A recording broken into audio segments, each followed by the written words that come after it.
পুজো মানেই আয়রে ছুটে আয়, পুজোর গন্ধ এসেছে, ঢ্যাঙ্কুরা কোর বাদ্যি বেজেছে।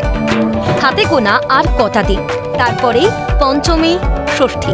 জেলার বিভিন্ন ঢাকিপাড়ায় ব্যস্ততা তুঙ্গে, কিন্তু প্রতিবারের মতো এবার আর কলকাতা মুখ হতে নারাজ মালদার ঢাকি সনাতন রবিদাস এবং সুশান্ত রবিদাস। দ্বিতীয়ার দিন অকাল বর্ষণে ভেসেছে কলকাতা ও শহরতলি। কোথাও জলে ডুবেছে পুজো মণ্ডপ, কোথাও আবার শিল্পীদের কাজে পড়েছে বাধা। শেষ মুহূর্তের প্রস্তুতিতে পড়তে হয়েছে বেজায় বিপাকে।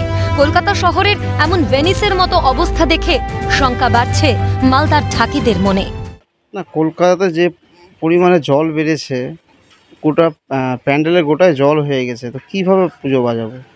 তার জন্য ওখান থেকে আমরা নিজের এলাকায় বাজাতে এবছর বাজাবো। কিছু পয়সা বেশি পাই, তো তার জন্যই যাই। যে মালদা থেকে ওখানে টাকার পরিমাণটা একটু বেশি, ওই জন্যই যাই। সুদূর মালদা থেকে কলকাতায় ঢাকির বাদ্যি বাজিয়ে 2 পয়সা রোজগারের জন্য পুজোর কটা দিন স্ত্রী সন্তানদের সঙ্গে আনন্দে না মেতেই ছুটে আসেন সনাতন সুশান্তরা। কিন্তু এবার আয় কম হলেও দুর্যোগের আশঙ্কায় মুখ ফিরিয়ে নিচ্ছেন তারা।